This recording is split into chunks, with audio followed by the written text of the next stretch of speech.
ವೀಕ್ಷಕ ನಮಸ್ಕಾರ. ಇವತ್ತು ನಂಜನಗೂಡಿನಲ್ಲಿ ಹನುಮ ಜಯಂತಿ ವಿಶೇಷ ನಮಸ್ಕಾರ. ಹನುಮ ಜಯಂತಿನ ವಿಶೇಷವಾಗಿ ಇವತ್ತು ಚಾಮರಾಜನಗರದಿಂದ ಡೊಳ್ಳು ಕುಣಿತದವರು ಬಂದಿದ್ದಾರೆ. ಅವ್ರ ಹತ್ರ ಮಾತಾಡ್ಸೋಣ. ಅವರು ಎಷ್ಟು ವರ್ಷದಿಂದ ಈ ಒಂದು ಕಲೆಯಲ್ಲಿ ಕರಗತರಾಗಿದ್ದಾರೆ ಮತ್ತು ಯಾರೆಲ್ಲ ಬಂದಿದ್ದಾರೆ ಮತ್ತು ಏನೆಲ್ಲ ಅವ್ರಿಗೆ ಪ್ರಶಸ್ತಿಗಳು ಬಂದಿದೆ, ಸರ್ಕಾರ ಪುಣ್ಯಾತ್ಮರಿಗೆ ಏನೆಲ್ಲ ಅನುದಾನ ಮಾಡಿಕೊಟ್ಟಿದೆ ಅನ್ನೋದು ಕೂಡ ಮಾತಾಡ್ಸೋಣ. ದಸರಾ ಕೂಡ ಹೋಗ್ತಾರಂತೆ ಇವರು. ದಸರಾದಲ್ಲಿ ಪಾರ್ಟಿಸಿಪೇಟ್ ಮಾಡಿದಾಗ ಅಂದರೆ ಅವರು ಮೆರವಣಿಗೆಗೆ ಹೋದಾಗ ಅವ್ರಿಗೆಲ್ಲ ಕರೆಕ್ಟಾಗಿ ಸೌಲಭ್ಯಗಳು ಸಿಗ್ತಾ ಇದೆಯಾ ಅಥವಾ ಸರ್ಕಾರ ಏನಾರ ಅವ್ರಿಗೆ ಪರಿಹಾರ ಕೊಡುತ್ತಾ ಮತ್ತು ಅವರ ಜೀವನ ವೃತ್ತಿ ಯಾವ ಥರ ಇದೆ? ಸರ್ ನಮಸ್ಕಾರ.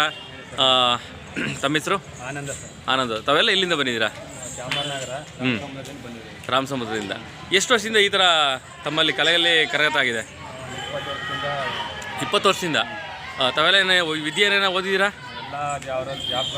ಜಾಬ್ಗಳು ಕೂಡ ಇದೆಯಾ? ಹಾಂ, ಪರವಾಗಿಲ್ಲ. ವಿದ್ಯಾವಂತರು ಜೊತೆಗೆ ಕೃಷಿಕರು ಕೂಡ ಇದ್ದೀರಾ? ವ್ಯವಸಾಯ ರೈತರಿದ್ದೀರಾ? ಹಾಂ. ತಮ್ಮ ಮನೆತನದ ಒಂದು ಇದು ಡೊಳ್ಳು ಕುಣಿತ ಒಂದು ವಿಶೇಷವಾದಂಥ ಸಾಂಸ್ಕೃತಿಕ ಕೊಡುಗೆ. ತಮ್ಮ ಮನೆತನದವರು ಕೂಡ ಇದ್ದಾರೆ. ತಮಗೆ ಎಷ್ಟೇ ತಲೆಮಾರು ಆಯಿತು ಇದು? 30 ತಲೆಮಾರು. ಅಲ್ಲಿಂದ ಕೂಡ ಮಾಡ್ತಾ ಇದ್ದೀರಾ? ಓಕೆ. ಹೇಳಿ, ಇವತ್ತು ನಂಜನಗೂಡು ಬಂದಿದ್ದೀರಾ, ಯಾವ ವಿಶೇಷಕ್ಕೆ ಬಂದಿರಿ?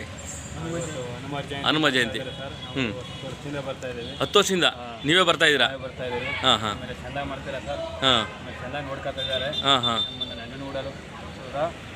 ಬಂದಂಥ ಕಾರ್ಯಕ್ರಮಗಳಲ್ಲಿ ಎಲ್ಲ ಕಲಾವಿದರನ್ನು ತುಂಬ ನೋಡಿ, ನಾನು ಕೂಡ ನಿಮ್ಮ ನೋಡಿದ ತಕ್ಷಣ ಕಲಾವಿದರನ್ನ ಮೊದಲು ಪೋಷಿಸಬೇಕು, ಆರಾಧಿಸಬೇಕು, ಮತ್ತೆ ಬೆಳೆಸಬೇಕು ಅವ್ರನ್ನ.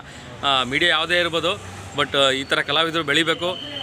ಹಾಗೇನೆ ಅವ್ರು ನಿಮ್ಗೇನ ಸಮಸ್ಯೆಗಳಾದರೆ ದಯವಿಟ್ಟು ಯಾವ ಅಧಿಕಾರ ಹತ್ರ ಹೋಗ್ಬೇಡಿ, ಮಾಧ್ಯಮದ ಹತ್ರ ಹೋಗಿ. ನಾನು ಪ್ರತಿ ಸಾರಿ ಎಲ್ಲರಿಗೂ ಹೇಳಿದ್ದೀನಿ, ಸಮಸ್ಯೆಗಳಾಯಿತು ಅಂತಂದರೆ ತಮಗೇನ ಪ್ರಚಾರ ಒಳ್ಳೆ ರೀತಿಯಲ್ಲಿ ನಿಮ್ಮ ಟೀಮ್ ಬೆಳಿಬೇಕು ಅನ್ನೋದು ಕೂಡ ಇದ್ದರೆ ಮಾಧ್ಯಮದ ಹತ್ರ ಹೋಗಿ. ಸರ್ಕಾರದ ಸವಲತ್ತುಗಳು ಬೇಕು ಅಂದರೆ ಮಾಧ್ಯಮದ ಹತ್ರ ಹೋಗಿ. ನಿಮಗೆ ಇಡೀ ಎಲ್ಲ ಇದಕ್ಕೂ ಮಾಧ್ಯಮನೇ ನಿಮಗೆ ಮುಖ್ಯವಾಗಿ ಸಹಾಯ ಮಾಡುತ್ತೆ. ಹಾಗಾಗಿ ಒಳ್ಳೆಯದಾಗಲಿ. ತಮ್ಮ ಒಂದು ಡೊಳ್ಳು ಕುಣಿತ ವಿಶೇಷವಾಗಿ ಇನ್ನೇನು ಸ್ಟಾರ್ಟ್ ಆಗುತ್ತೆ ಈಗ. ತಾವು ಕೂಡ ಎಲ್ಲ ರೆಡಿಯಾಗಿದ್ದೀರಾ? ವೀಕ್ಷಕರೇ, ಇವತ್ತು ಚಾಮರಾಜನಗರದಿಂದ ರಾಮಸಮುದ್ರದಿಂದ ಬಂದಂತಹ ಟೀಮ್ ಏನಿದೆ, ಇವತ್ತು ಪ್ರತಿ ವರ್ಷ 10 ವರ್ಷದಿಂದ ಕೂಡ ಸತತವಾಗಿ ಬರ್ತಾಯಿದೆ. ಉತ್ತಮವಾದಂಥ ಒಂದು ಪ್ರಶಂಸೆ. ಮತ್ತು ನಾನು ಹೇಳಿದ ಇಷ್ಟೇ, ಸರ್ಕಾರಕ್ಕೆ ಇಂಥ ಮನೆತನಗಳನ್ನ ಗುರುತಿಸಿ ಅವರಿಗೆ ಕೊಡುವಂಥ ಏನು ಸಾಂಸ್ಕೃತಿಕ ಕಾರ್ಯಕ್ರಮದ ಏನು ಆಯೋಜನೆಗಳಿದೆ, ಅನುದಾನಗಳಿದೆ, ಅದೆಲ್ಲ ಕೊಡಬೇಕು ಅಂತ ನಾನು ಕೂಡ ಈ ಮೂಲಕ ಹೇಳಕ್ಕೆ ಇಷ್ಟಪಡ್ತೀನಿ. ಯಾಕೆಂದರೆ ಇವತ್ತು ಸರ್ಕಾರ ಯಾವುದಕ್ಕೂ ಖರ್ಚು ಮಾಡ್ತಾ ಇದೆ. ಯಾವುದೋ ಸರ್ಕಾರ ಬರಲಿ, ನಮ್ಗೆ ಬೇಕಾಗಿಲ್ಲ.